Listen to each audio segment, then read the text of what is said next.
Incomparáveis são tuas. Repita isso com mais intensidade. Incomparáveis. São tuas promessas. Incomparáveis são tuas promessas. Obrigado, Pai. Oh, aleluia.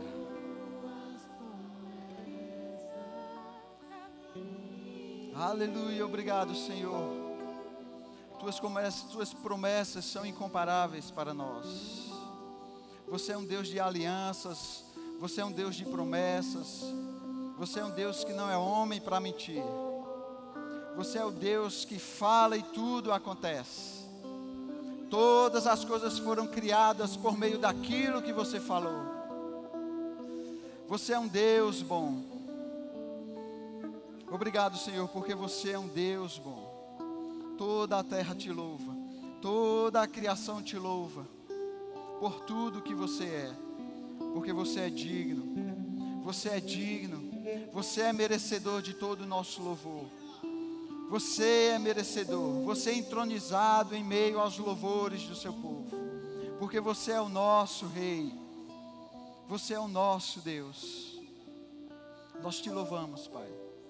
Obrigado por tudo aquilo que você tem chegado até nós. Em nome de Jesus. Amém. Aleluia. Aleluia. Obrigado, gente. Boa noite, pessoal. Vocês podem sentar. É uma alegria estar aqui novamente, compartilhando da palavra de Deus. Talvez você esteja sentindo falta do pastor Isaías, Ana Fábia e de alguns pastores aqui na igreja. Eles não nos abandonaram, tá? Eles só estão num casamento de um casal irmão nosso aqui da igreja que está acontecendo nesse momento. É só para justificar a ausência deles aqui. Amém, gente? Você está pronto? Você está pronto para receber da parte de Deus? Do bom alimento, do bom depósito que Deus tem para cada um de nós? Amém? Nós hoje, como você pode observar, como tradicionalmente nós fazemos, vamos celebrar a nossa ceia.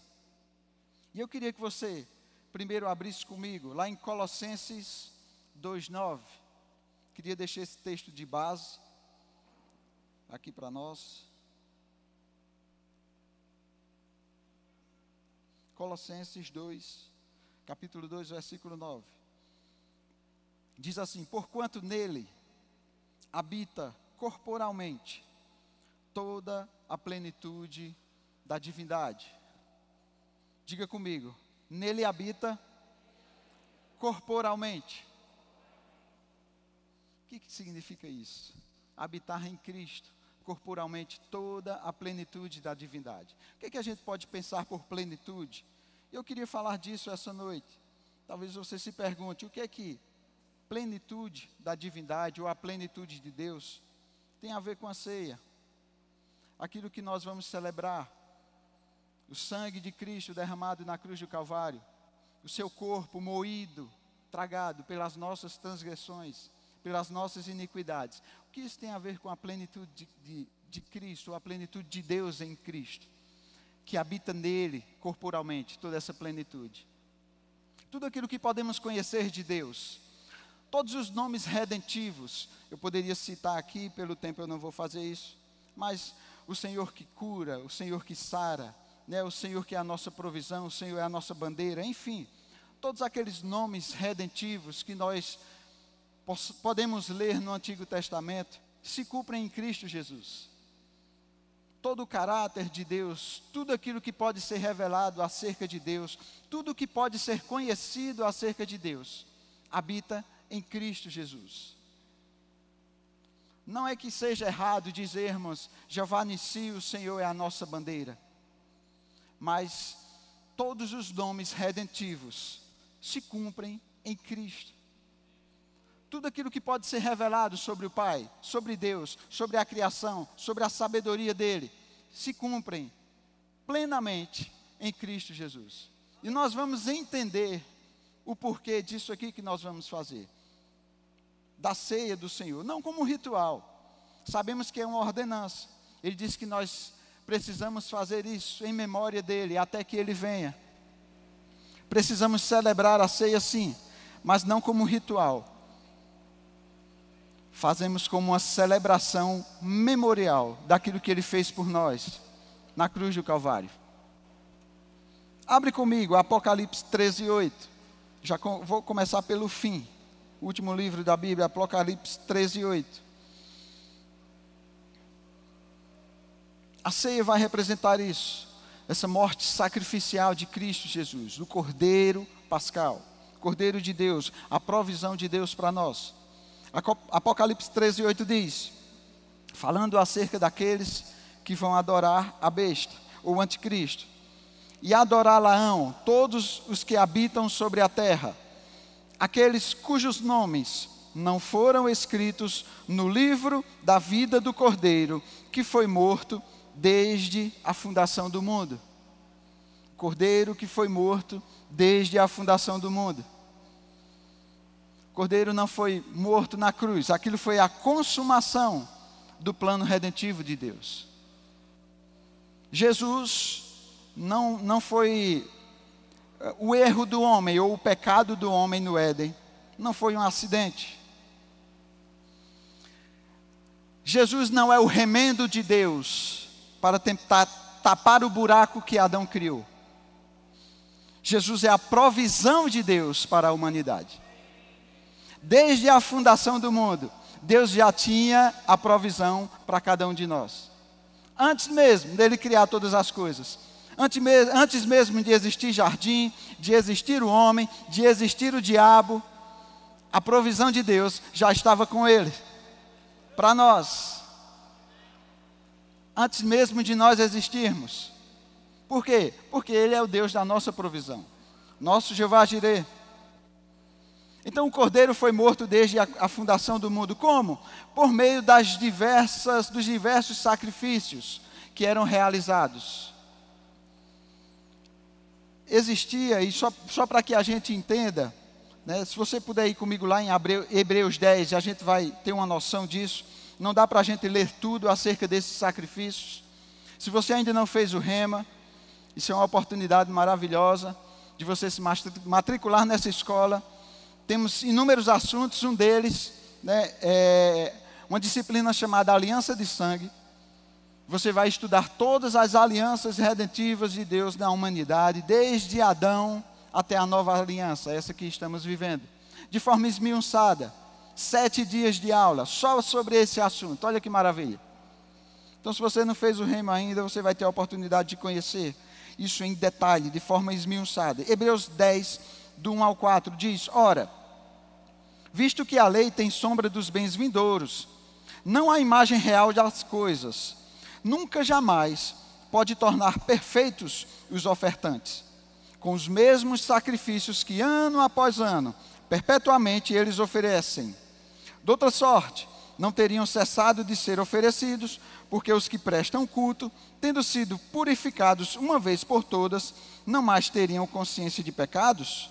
Entretanto, nesses sacrifícios, faz-se recordação de pecados todos os anos, porque é impossível que o sangue de touros e de bodes remova pecados.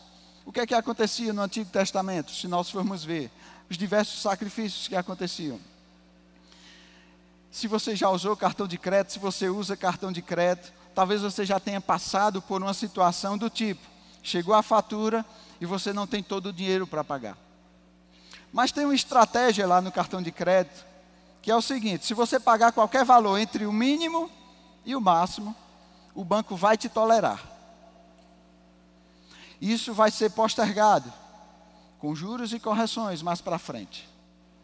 O que é que acontecia com esses sacrifícios no Antigo Testamento? Só para que você entenda. Era paga uma conta. Era feito um sacrifício para cobrir o pecado das pessoas. Mas Deus só tolerava isso. Depois tinha que repetir ano após ano. O povo vinha nos seus pecados, nas suas iniquidades. Em um determinado momento, eles tinham que parar. E o sacerdote tinha que fazer um sacrifício para cobrir os pecados deles. Para que o juízo de Deus não caísse sobre todos. Isso é, Deus tolerando. É isso que acontece com o cartão de crédito. A analogia, eu sei que cartão de crédito aí todo mundo conhece, sabe como é isso. Mas foi necessário, e você sabe que isso vira uma bola de neve, né? Você não vai pagando o valor total, isso vai virando uma bola de neve, até possivelmente se tornar uma dívida impagável. Foi o que aconteceu conosco. Não tínhamos condições de pagar essa dívida, mas Deus já tinha a provisão de pagar essa dívida. Jesus Cristo, o Cordeiro perfeito de Deus. Quando ele apareceu, João Batista apontou para ele: eis o Cordeiro de Deus, que tira o pecado do mundo. Aqui em Hebreus nós lemos também dizendo que ele é o nosso sumo sacerdote para sempre. Não há mais sacrifícios a serem feitos. O sacrifício de Cristo Jesus foi suficiente para pagar toda a nossa dívida com o pecado. Toda, nos limpar de toda a dívida. Não apenas cobriu, removeu. Nós não fomos recauchutados. Sabe alguns pneus que algumas pessoas pegam, pneus antigos, eles dão um tratamento, dão um revestimento, tapam uns buracos ou outro e dizem assim: esse pneu dá para você usar por um tempo. Não, a Bíblia diz que somos nova criatura. Nós fomos recriados em Cristo Jesus. Fomos feitos novo, novinho em folha. Amém? Por causa do sacrifício perfeito por meio de Cristo Jesus, na cruz do Calvário. Abre comigo Isaías 53:10. Livro de Isaías, capítulo 53, versículo 10. Nos mostra um pouco sobre esse plano de Deus.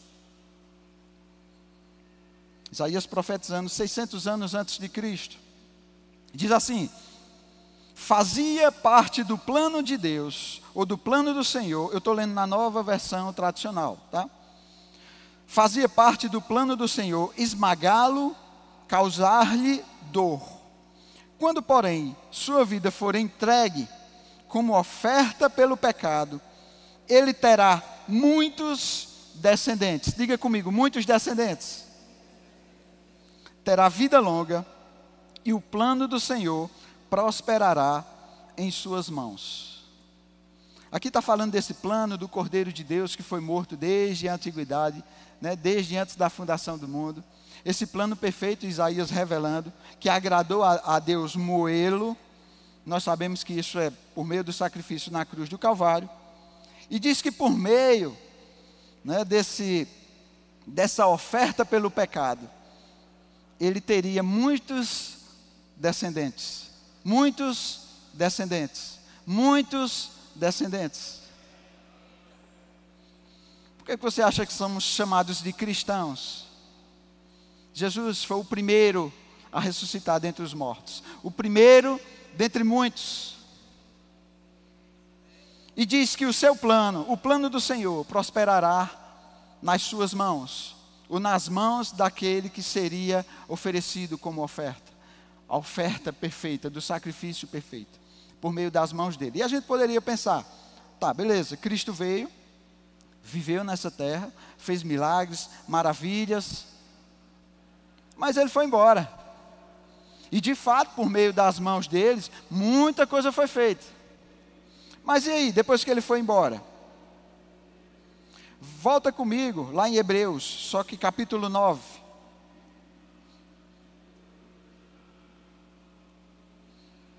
Hebreus 9, 13 e 14. Diz o seguinte: portanto, se o sangue de bodes e de touros e a cinza de uma novilha aspergidos sobre contaminados os santificavam quanto à purificação da carne, 14, muito mais o sangue de Cristo, que pelo Espírito eterno a si mesmo se ofereceu sem mácula a Deus, purificará a nossa consciência de obras mortas, para servirmos ao Deus vivo. Para é finalidade.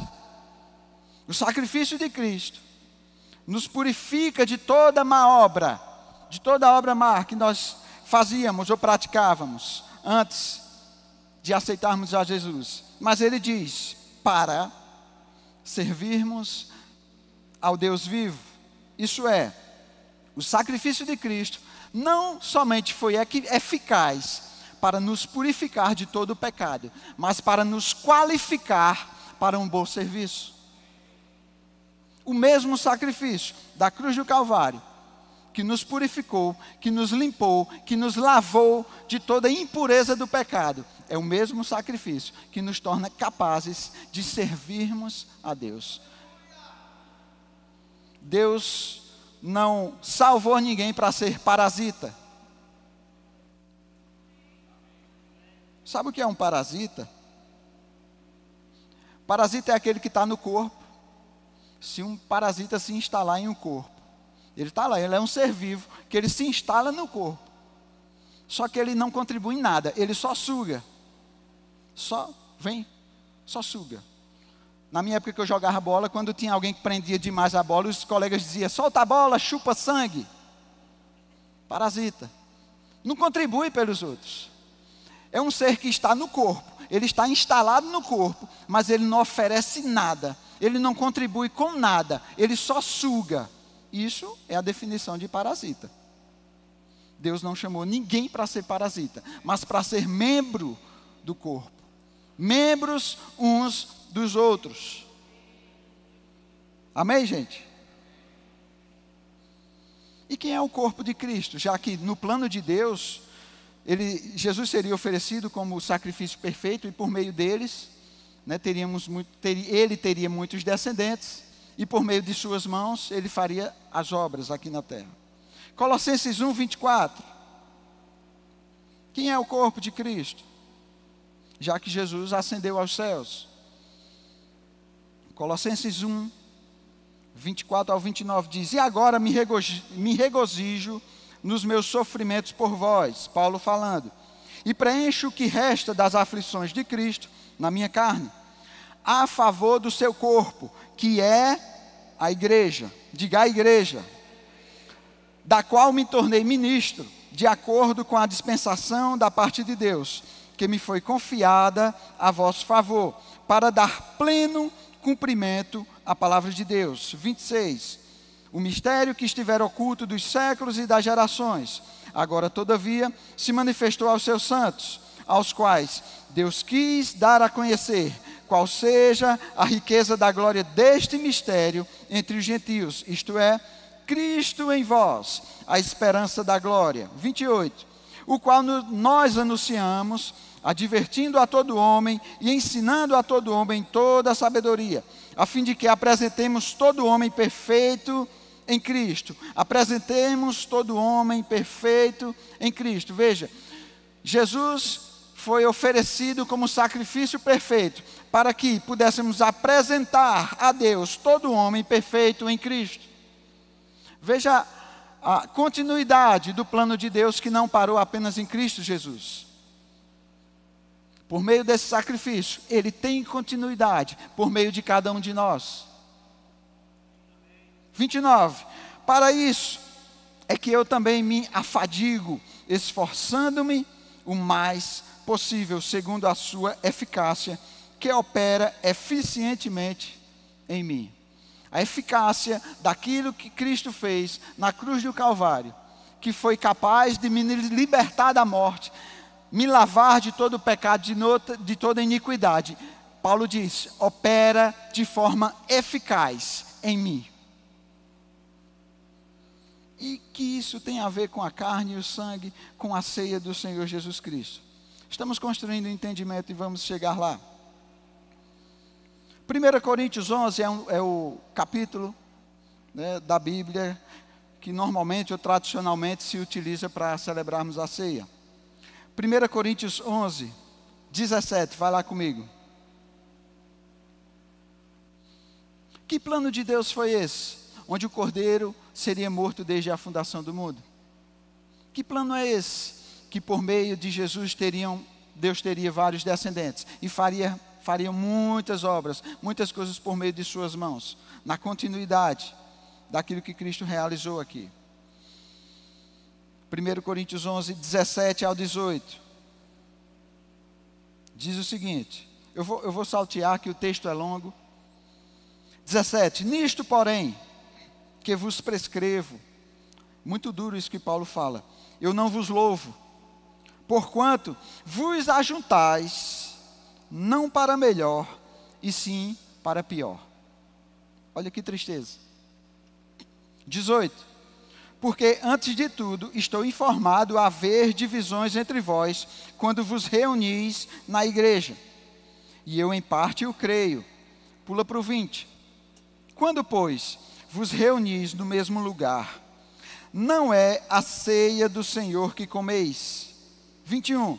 Porque ao comerdes, cada um toma antecipadamente a sua própria ceia, e há quem tenha fome, ao passo que há quem se embriague. Em outras versões, há quem fique farto. Aqui ele está trazendo uma repreensão àquela igreja. Quando vocês se reúnem, vocês não estão se reunindo para melhor, vocês estão se reunindo para pior. E por causa disso, a ceia que vocês estão tomando não é a ceia de Cristo. Por quê? Porque cada um está tomando a sua própria ceia. Cada um está olhando para si. Eu sei, nós cantamos aqui, nós somos abençoados ao sair, ao entrar, todas as bênçãos de Deus que foram prometidas lá em Abraão, eles nos alcançaram por meio do sacrifício de Cristo na cruz do Calvário. Mas a gente não pode ficar limitado ao fato de que as bênçãos foram liberadas para nós e pronto. Chegaram em nós e pararam ali. Na verdade, quando Deus fala para Abraão que por meio dele abençoaria todas as famílias da terra, mais à frente, Deus dá a seguinte instrução a Abraão: sê tu uma bênção. Abraão não era apenas uma figura ou um ícone por meio do qual Deus abençoaria toda a humanidade. Não apenas isso, mas a instrução de Deus é: seja uma bênção. Porque a bênção de Deus não é para ficar restrita a ninguém. Ninguém aqui é dono da bênção de Deus. Nós somos portadores dela. Nada de Deus é para ficar apenas conosco, para retermos. Não tomamos a nossa própria ceia. Tomamos a ceia de Cristo, do sacrifício perfeito. Olha o que diz Jeremias 2,13. Livro de Jeremias, capítulo 2, versículo 13. Vou ler aqui na Nova Versão Transformadora, diz o seguinte: pois meu povo cometeu duas maldades. Abandonaram a mim a fonte de água viva, e cavaram para si cisternas rachadas que não podem reter a água. Cavaram para si. Veja se de alguma forma isso não tem uma analogia sobre tomar a própria ceia. Cavar para si, fazer para si.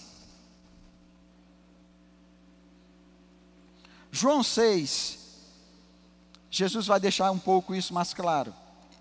Evangelho de João, capítulo 6, versículos 56 e 57. Jesus falando acerca dessa simbologia de carne e sangue. E ele diz o seguinte, João 6,56: quem comer a minha carne e beber o meu sangue, permanece em mim e eu nele. 57. Assim como o Pai que vive em mim me enviou, e igualmente eu vivo pelo Pai, porque em outros momentos Jesus disse assim: eu não vim fazer a minha vontade, eu vim fazer a vontade daquele que me enviou. 57. Assim como o Pai que vive em mim me enviou, e igualmente eu vivo pelo Pai, também quem de mim se alimenta, por mim viverá. Não vive mais para si, vive por Ele. Não fomos salvos para cavarmos, fazermos uma área ao nosso redor e dizer: tudo aquilo que Deus tem para mim é meu e pronto. Não é apenas isso, porque tudo aquilo que esperamos nessa vida, o próprio apóstolo Paulo diz: todo aquele que espera em Cristo apenas nessa vida é o mais miserável de todos os homens. Porque existe um tipo de riqueza que traça e ferrugem não corrói. Ela aponta para a eternidade. Aquilo que nós fazemos aqui, que acumula para nós riquezas na eternidade. Isso não diz respeito apenas a nós. Não vivemos somente para nós mesmos. Isaías 9:6, vai lá comigo. Livro de Isaías, profeta Isaías, capítulo 9, versículo 6. Ele diz assim: porque um menino nos nasceu, um filho se nos deu. O governo, diga assim, governo, está sobre os seus ombros. E o seu nome será maravilhoso, conselheiro, Deus forte, Pai da eternidade, príncipe da paz. Está falando acerca de Jesus Cristo. O governo estava sobre os seus ombros. Por quê? Porque quando Deus criou o homem, Ele disse para o homem: governe, domine, multiplique, cultive. Ele deu autoridade e responsabilidades ao homem. Só que o homem perdeu isso. E o que esse menino aqui, profetizado, iria trazer de volta? Diga assim comigo: o governo perdido. Nós temos uma ideia de que, quando Jesus veio, Ele apenas, e não me entenda mal pelo apenas, porque foi algo eficaz e extraordinário. O que Ele fez? Simplesmente Ele nos limpou e nos lavou de todo pecado e nos livrou do inferno. Isso Ele fez, de fato. Nos livrou de todo mal. Vai comigo para Mateus 11. É um texto bem conhecido. Mateus 11, 28 ao 30. Que fala acerca do jugo. É um texto bem conhecido nosso. Normalmente nós gostamos de utilizar ele quando nós vamos evangelizar. Mateus 11, versículo 28 ao 30 diz: vinde a mim todos os que estáis cansados e sobrecarregados, e eu vos aliviarei. Se o versículo parasse aí, já nos revelaria aquilo que Jesus veio fazer: tirar de nós todo o jugo, todo o peso do pecado, toda a amarra do pecado, daquilo que nós nos envolvemos lá no Éden, na queda. Mas o 29, o que é que Jesus diz? Tomai sobre vós o meu jugo. O que é que nós lemos lá em Jeremias, ou melhor, em Isaías 9? Ele disse que o governo estava sobre os seus ombros, aquilo que seria restaurado. Então Jesus diz: vinde a mim quem está cansado, sobrecarregado, porque o pecado tem um peso grandioso, você não consegue carregar. Eu vou aliviar vocês. Só que ele disse assim: eu não vou só tirar esse peso de vocês, tomai sobre vós o meu. Ele estava trazendo um jugo. Era uma troca. Nós vamos entender isso. Tomai sobre vós o meu jugo e aprendei de mim, porque sou manso e humilde de coração, e achareis descanso para a vossa alma. 30. Porque o meu jugo é suave e o meu fardo é leve. Ele trocou o nosso jugo e agora nós caminhamos com o jugo dele, que não é peso para ninguém. Meu jugo é suave, meu fardo é leve. Que jugo é esse? Gálatas 6:2. E a gente vai começar a clarear um pouco mais as coisas. Livro de Gálatas, capítulo 6, versículo 2. Diz assim: levai as cargas um dos outros, e assim cumprireis a lei de Cristo. Levai as cargas um dos outros. Levai as cargas um dos outros. Isso implica dizer que eu tenho algo sobre a minha vida que vai servir para você, que vai ser um alento para você, vai ser um socorro para você. E você tem algo sobre você que vai ser um socorro para mim. Levai as cargas um dos outros. Existe algo em mim que vai socorrer você, que vai aliviar a sua vida. Existe algo em você que vai aliviar a minha vida. Não vivemos para nós mesmos. A bênção de Deus não ficou restrita apenas a nós. Porque existe uma lei em Cristo. Ele nos livrou da lei do pecado e da morte, para vivermos a lei de Cristo. E cumprir a lei de Cristo é carregar as cargas uns dos outros. Porque Cristo carregou a nossa, mas Ele nos deu um fardo para que a gente carregue também. de tudo aquilo que Paulo fala acerca da igreja. São vários nomes que a gente pode encontrar até na Bíblia, não apenas Paulo. Existe uma analogia da igreja com a noiva, a noiva do Cordeiro, corpo de Cristo, templo do Espírito Santo, família de Deus, o bom jardim de Cristo, enfim.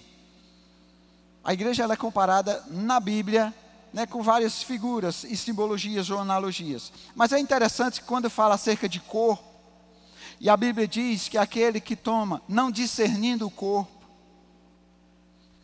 toda vez que Paulo fala, ou que a Bíblia fala acerca de corpo de Cristo, os dons estão presentes, sempre. Mostrando que existe uma finalidade nos dons de Deus. Não é para mim apenas, não é para o portador do dom. O dom foi dado para alcançar o outro, para alcançar o próximo. 1 Coríntios 12 é o capítulo áureo, vamos dizer assim, acerca dos dons espirituais. Queria que você abrisse comigo lá, 1 Coríntios, capítulo 12.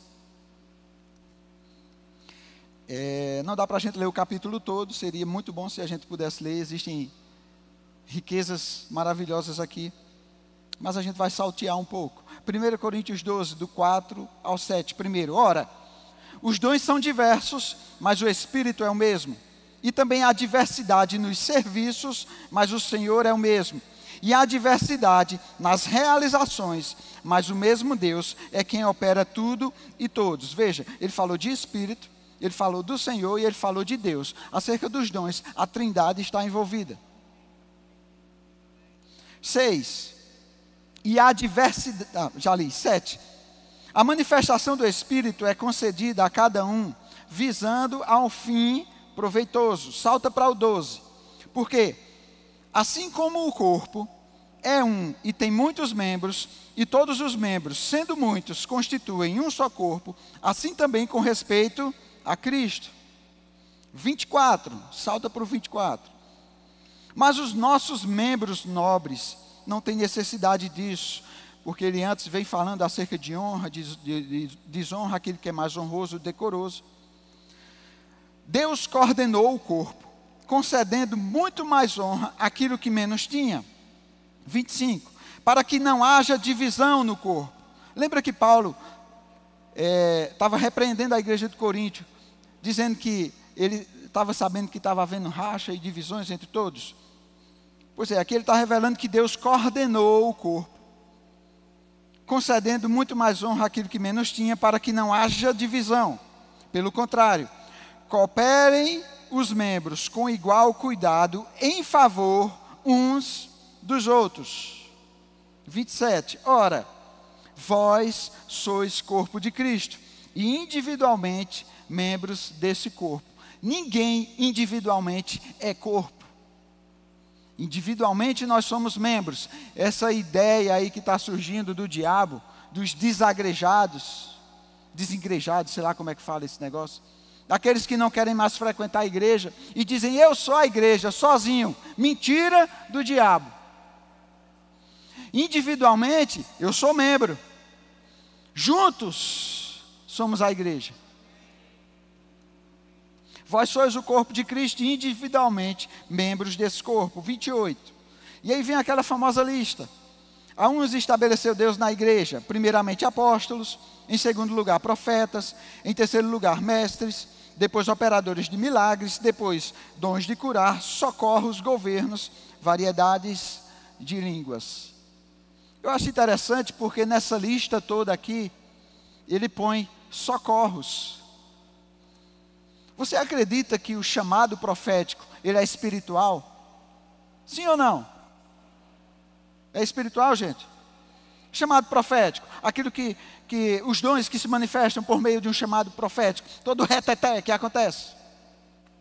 É espiritual, sim ou não? Sim, foi dado por Deus, para a edificação do corpo. Aquilo que os apóstolos fazem, desbravando, todos os sinais que seguem eles, abrindo igrejas nascendo, o evangelho se expandindo. O mestre é espiritual. Operar milagres, você acha espiritual? Sim ou não? Pois é, nessa mesma lista está o Ministério de Socorros. Na mesma lista. Isso é, quem está lá no trânsito. O trabalho que ele está fazendo é tão espiritual do que um profeta cuspindo fogo aqui. E por que a gente às vezes acha desonroso? Por que às vezes a gente acha que fazer um serviço no departamento infantil, porque ninguém está me vendo, eu estou aqui ensinando as crianças, por que a gente às vezes tem uma tendência de achar que isso é menos nobre? Porque Deus está considerando tão valioso quanto. Está na hora de a gente considerar o que Deus considera. A gente valorizar o que Deus valoriza. Afinal de contas, ninguém tem todas as habilidades. Só Cristo.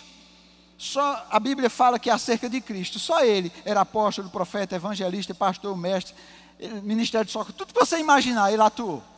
Só Ele.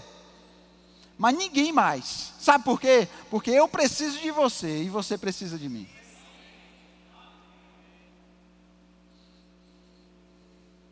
Todos eles são úteis. Vamos lá.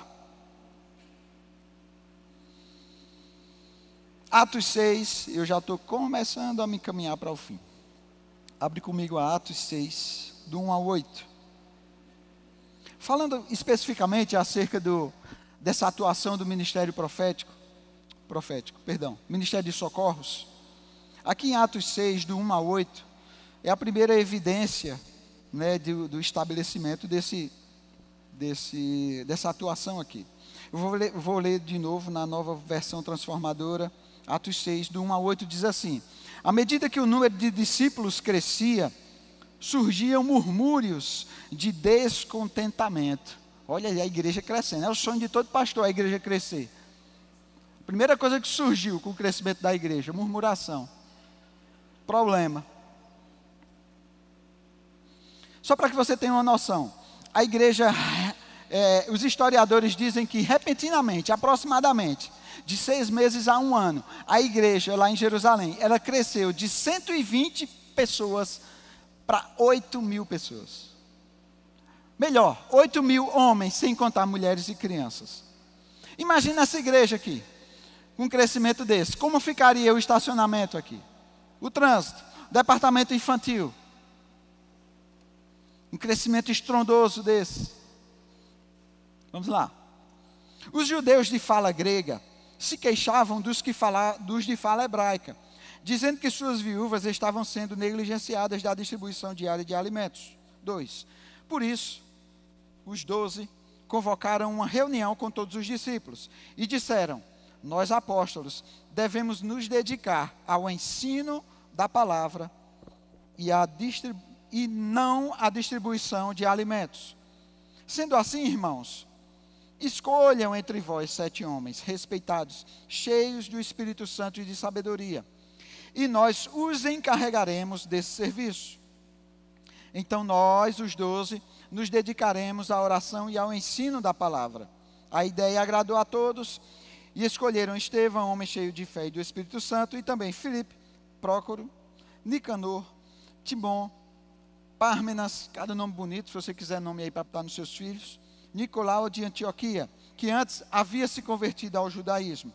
Esses 7 foram apresentados aos apóstolos, que oraram por eles e lhes impuseram as mãos. Assim, a mensagem de Deus continuou a se espalhar. O número de discípulos se multiplicava em Jerusalém, e muitos sacerdotes também se converteram. 8. Estevão, um desses 7, que foi escolhido e enviado para a distribuição de cesta básica, só resumindo. Olha o 8. Estevão, homem cheio de graça e de poder, realizava milagres e sinais entre o povo. Não disse que ele saiu para montar um palco e fazer uma cruzada. Nada errado em fazer isso. Mas aquilo que evidenciava o chamado dele aconteceu quando ele estava socorrendo uma necessidade. O fruto do chamado dele, as evidências, os sinais, os milagres, o poder começou a se manifestar. Não foi quando Estevão foi levantado, como nos 5 dons ministeriais. Porque no dia que eu chegar no púlpito, os milagres vão... Não, os milagres vão acontecer quando você começar a suprir a necessidade do povo. Onde ninguém está vendo, talvez. Sei lá, uma viúva lá, chegando para pegar a sua cesta básica, se arrastando. O que foi que houve? Rapaz, estou com uma dor na coluna, vem cá que eu oro. Oportunidade maravilhosa de orar. E o poder se manifestava. Porque o simples fica para nós. Desde que o espetacular é que Deus quem faz. A gente não precisa buscar o espetacular. Isso é a parte de Deus. Vai acontecer. A gente só não pode estar escolhendo. E é interessante que esses 7 homens, nós lemos o nome deles aqui, e se a gente for estudar cada um desses nomes, não são nomes tipicamente judeus, são nomes gregos. Isso é, eram pessoas identificadas com o povo. Foram levantadas pessoas identificadas com o problema. Então a gente não tem que trazer ninguém lá do outro lado do mundo, porque tem um problema na igreja, está acontecendo isso, a solução está no meio do povo.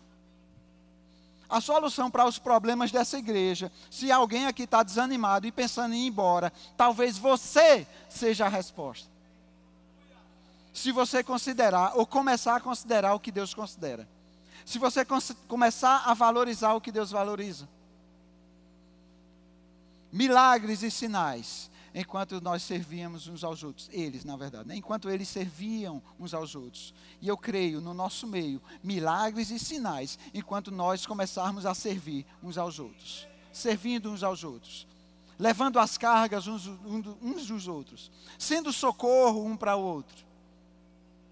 Não colocando toda a carga nos ombros do pastor da igreja, para que ele faça tudo. Porque o pastor dessa igreja, meu Deus do céu, ei, se disponha a aliviar a carga dos outros. Porque você é suficientemente capaz por meio dos dons que operam na sua vida. Eu sei que às vezes existe uma discussão, né? Entre filho, servo, eu sou servo dentro da igreja ou algo do tipo. Mas só para acabar essa discussão, para que a gente entenda isso de uma vez por todas. Nós somos pessoas que temos direitos de filho, mas precisamos ter um coração de servo.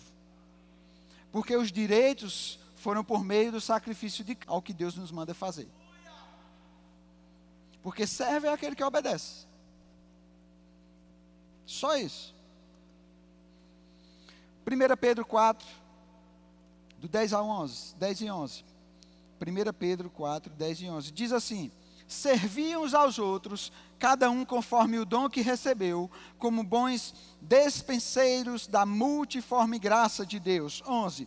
Se alguém fala, fale de acordo com os oráculos de Deus. Se alguém serve, faça-o na força que Deus supre, para que, em todas as coisas, seja Deus glorificado por meio de Jesus Cristo, a quem pertence a glória, o domínio, pelos séculos dos séculos. Amém. Qual é a instrução? Servir uns aos outros, conforme o dom que recebeu. Cada um aqui tem habilidade, gente, cada um. Ninguém está no corpo sem habilidade. Todos nós temos habilidades, e essas habilidades abençoam.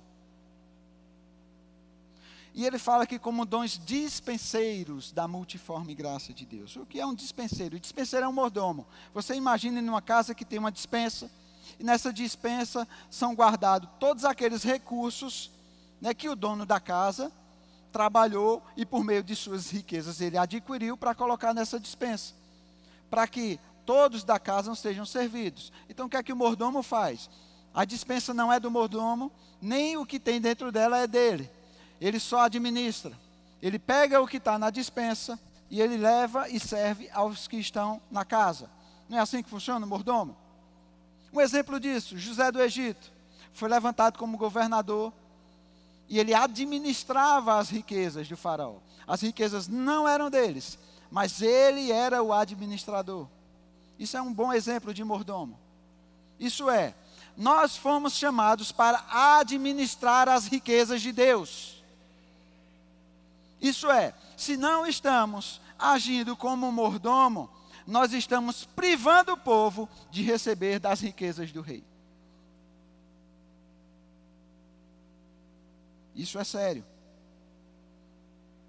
Cada um, sirva uns aos outros, conforme o dom que recebeu.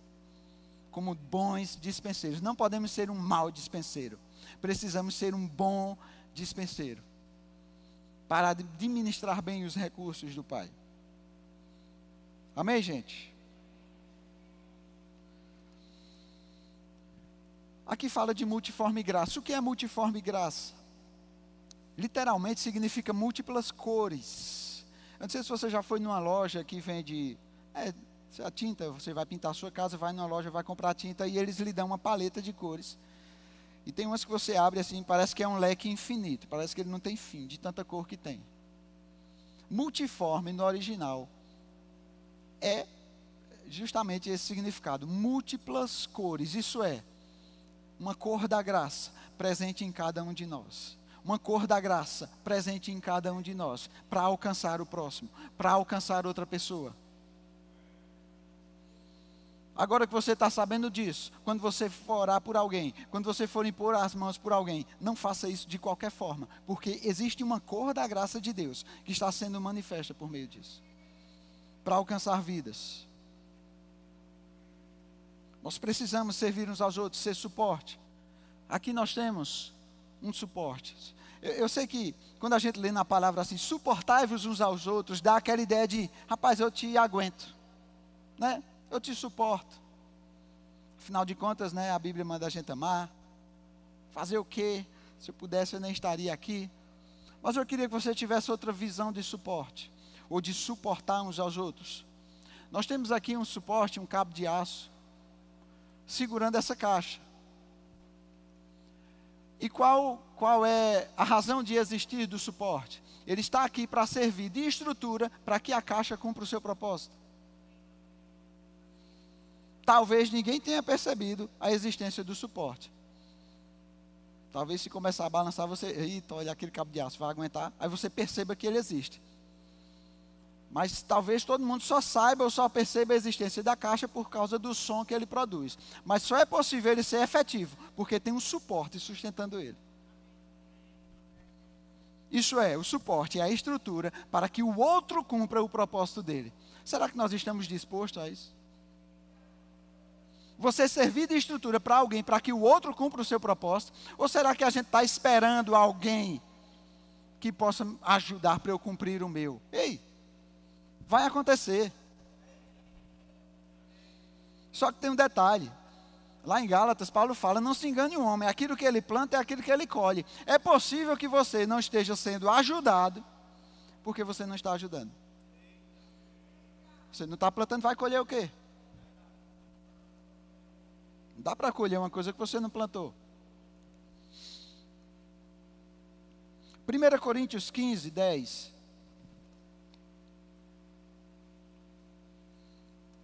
Primeira carta de Paulo aos Coríntios 15, 10 diz o seguinte: mas pela graça de Deus sou o que sou, e a sua graça me foi concedida. E a sua graça que me foi concedida não se tornou vã. Antes trabalhei muito, mais do que todos eles, que ele está falando de outros apóstolos lá, outros ministros. Todavia não eu, mas a graça de Deus comigo. Ele diz que essa graça de Deus não se tornou vã. Então é possível, dependendo do nível de consideração que nós estamos dando da graça de Deus, nós estejamos tratando essa graça como vã. Isso é, sem efeito nenhum. Aquilo que Deus produziu, aquilo que Deus providenciou para o homem, não está alcançando o próximo, simplesmente porque eu não quero servir um ao outro. Eu não quero servir o próximo.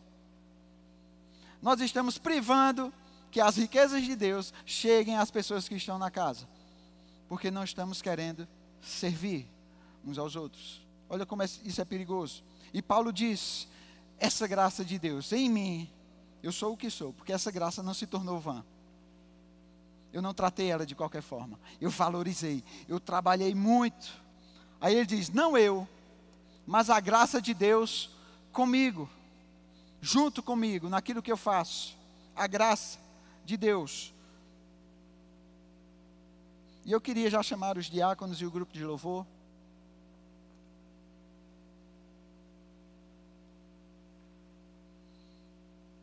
Aqui em Romanos 11, 33 ao 36. Romanos 11, do 33 ao 36. Diz assim: ó profundidade da riqueza, tanto da sabedoria como do conhecimento de Deus. Quão insondáveis são os seus juízos e quão inescrutáveis os seus caminhos. Quem, pois, conheceu a mente do Senhor? Ou quem foi o seu conselheiro? Ou quem primeiro deu a ele para que lhe venha a ser restituído? Porque dele, por meio dele, para ele são todas as coisas. A ele, pois, a glória eternamente.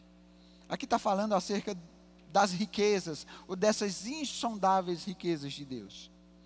De fato, tudo aquilo que a gente conhece de Deus, aprove a Ele nos revelar, mas não é tudo. Existe muito mais de Deus que nós vamos conhecer quando chegarmos lá. Existe uma riqueza insondável em Deus para ser manifesta para a humanidade. E quem somos nós? Os administradores dessas riquezas. Paulo, não Paulo do som, Paulo da Bíblia. Efésios 3, 14 ao 19.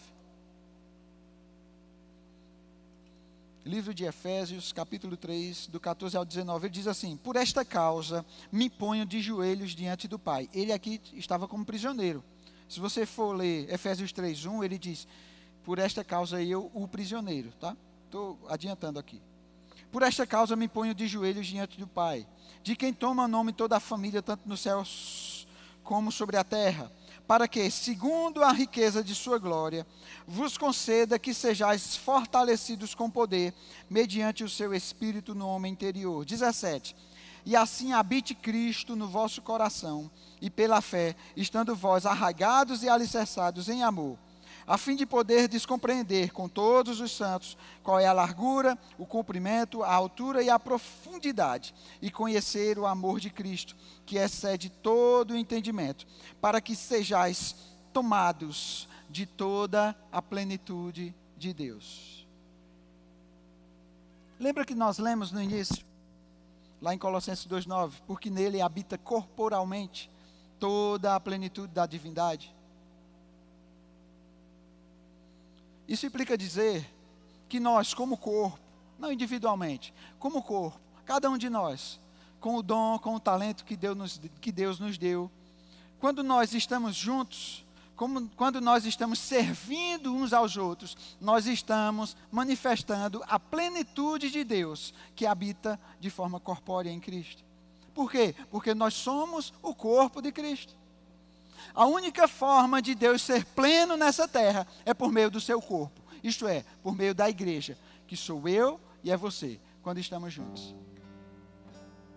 Isso implica dizer que quando não estamos agindo como corpo, estamos isolados, nós não estamos permitindo que a plenitude de Deus alcance a todos. Porque é a única forma de a plenitude dele se manifestar. Porque habita corporalmente. Não habita isolado, habita corporalmente. E para encerrar esse momento, antes de nós começarmos, eu queria que você ficasse de pé. Colossenses 1, do 15 ao 23.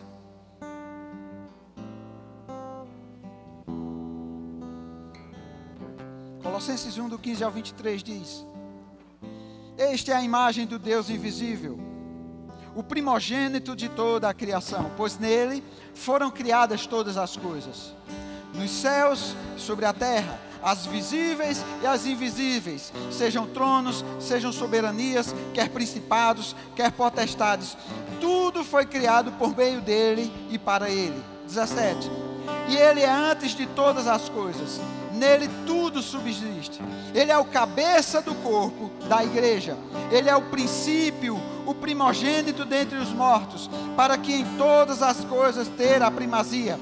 Porque aprove a Deus que nele residisse toda a plenitude, e havendo feito a paz pelo sangue da cruz, por meio dele, reconciliasse consigo mesmo todas as coisas, quer sobre a terra, quer nos céus.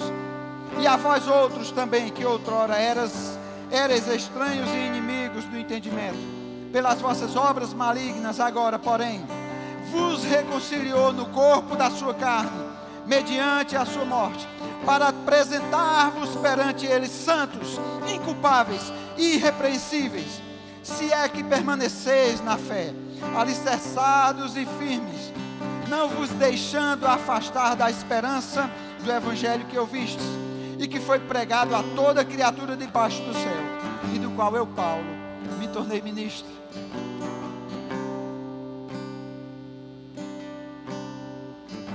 Ele nos reconciliou por meio do seu sangue, por meio do seu corpo,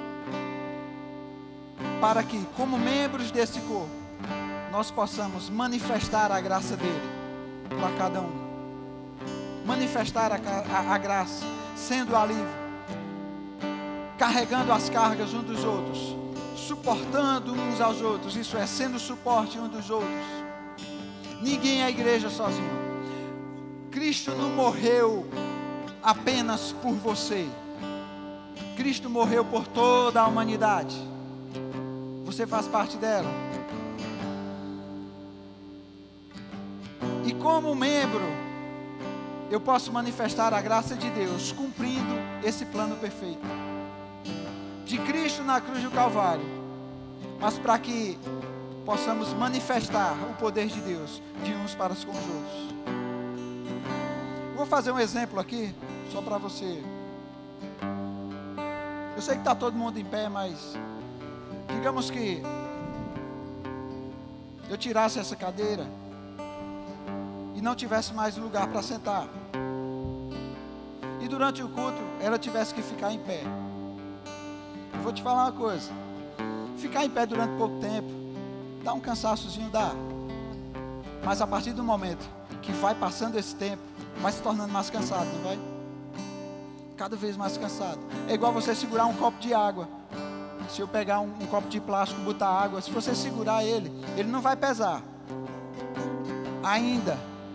Continua segurando ele, deixa o tempo passar, você vai ver o que é que vai começar a acontecer com o seu braço. Vai começar a se tornar um peso, vai começar a se tornar um cansaço. Agora imagina, eu ter da parte de Deus a provisão para aliviar a vida dela, e eu não faço. Provérbios diz que a mão remissa empobrece. Eu tenho a oportunidade de socorrer o meu irmão. Eu conheço acerca da graça e sei que eu fui chamado para servir ao corpo, mas eu não faço. O que é que eu estou fazendo? Eu estou retendo a graça de Deus. Eu estou tornando essa graça, que é eficiente para socorrer ela, vã.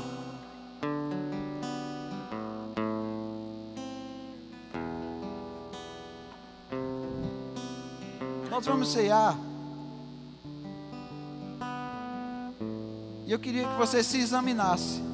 Porque a Bíblia diz, né? Paulo fala: examine depois o homem a si mesmo, para comer o pão e o cálice. Mas eu queria que você se examinasse se realmente você está cumprindo o plano de Deus para alcançar o seu irmão. Se você está sendo uma extensão da graça de Deus para alcançar o seu irmão. Se aquilo que você talvez já faz é suficiente, ou você sabe que pode dar mais. Você sabe que pode andar mais uma milha. Você sabe que pode fazer um pouco mais. Existe um dom na sua vida que abençoa as pessoas e você está retendo. Eu queria que você se examinasse. Eu não estou trazendo condenação para ninguém, mas sempre é bom a gente manter um coração humilde diante de Deus. E se precisar se arrepender, a gente se arrependa. E eu queria que você fizesse essa oração agora. E se você tem alguma coisa contra alguém, essa é uma excelente oportunidade de você pedir perdão, de você não ser um servo negligente, mas um operoso praticante, administrando bem a despensa do rei. Pai, nós nos colocamos diante de você agora. Nós examinamos o nosso coração, um coração de servo, mesmo sabendo que temos direitos de filho, mas queremos preservar um coração de servo. E nós queremos dedicar a você, Pai, todo o nosso esforço, todo o nosso trabalho, assim como Paulo disse, para que a graça de Deus, ou para que a sua graça, Pai, possa atuar através de cada um de nós. Nos perdoa, Senhor, se porventura fomos negligentes, se porventura não demos o devido valor que você mesmo dá a essa graça, ao serviço que você pode manifestar como socorro para o outro através da minha vida. Nós queremos nos colocar como instrumentos em tuas mãos, para que a tua vontade e o teu propósito se cumpram nessa terra nesses últimos dias. Vamos alcançar o máximo de pessoas nesses dias. Queremos nos colocar diante de ti como servo bom e fiel, na velocidade que você deseja, no ímpeto que você deseja, no esforço que você deseja, sendo desprendidos de tudo aquilo que nos atrapalhe, de tudo aquilo que não precise ser considerado. Nós nos colocamos diante de ti e nós fazemos agora, Pai, uma aliança contigo, de que nunca mais vamos tornar vã a tua graça. Nunca mais vamos desprezar aquilo que você tem para fazer por meio de cada um de nós. Vamos servir uns aos outros, sim, nesses últimos dias. Seremos parte de um grande exército, da grande colheita que vai acontecer nos últimos dias. Nos alistamos para isso, Pai. Em nome de Jesus Cristo. Queremos tomar essa ceia hoje com o entendimento de que não estamos defraudando o corpo de Cristo, mas que com o dom que você colocou em cada um de nós, nós iremos fazer com que os teus milagres, com que os teus sinais possam se manifestar em todas as áreas, em todas as áreas, em nome de Jesus, em nome de Jesus, aleluia.